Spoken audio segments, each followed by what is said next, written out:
nating binabantayan, eto nga pong si Bagyong Jenny, which is ngayon nga po ay nakalabas na nga po ng Philippine Area of Responsibility.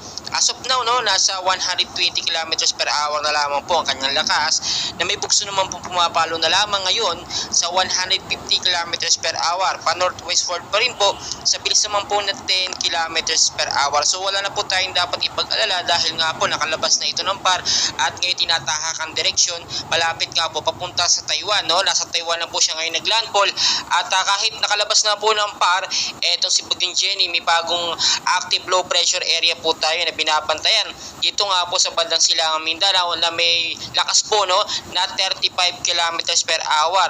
Kung makikita nyo, palapit po siya ng palipit, yung direksyon po niya ay halos sumusunod doon sa direksyon nga po na tinatahak. Ito nga po si Bagyong Jenny at ina-expect po natin within 24 to 48 hours ay posible po itong makapasok sa ating Philippine Area of Responsibility. So makikita nyo, no, 35 kilometers per hour pa northwestward po ang kilos ng kanyang hangin, pero napakahina pa naman, no.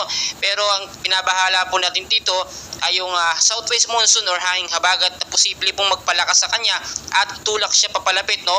Ito nga po papasok sa ating Philippine Area of Responsibility. As of now, mas magandang maghanda po tayo, no, kung sakasakali mang makapasok ito sa PAR. Ngayon pa lamang po linisin na natin yung mga lugar na pinagmumulan po ng pagbabaha, especially po sa mabababang lugar sa Metro Manila.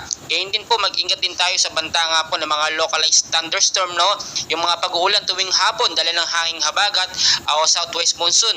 Mag-ingat po yung matataas na lugar dyan na lagi po nagkakaroon ng landslide dahil na rin po sa patuloy na pag-uulan, lalambot ang lupa at yung po yung nagiging cause ng landslide. Maging I'm ready po tayo sa bawat posibilidad, no. Tulad na lamang po ngayong hapon, kung may mga lakad po kayo hanggang sa gabi, i-make sure muna natin na okay ang panahon at walang ulan. Pero kung case man na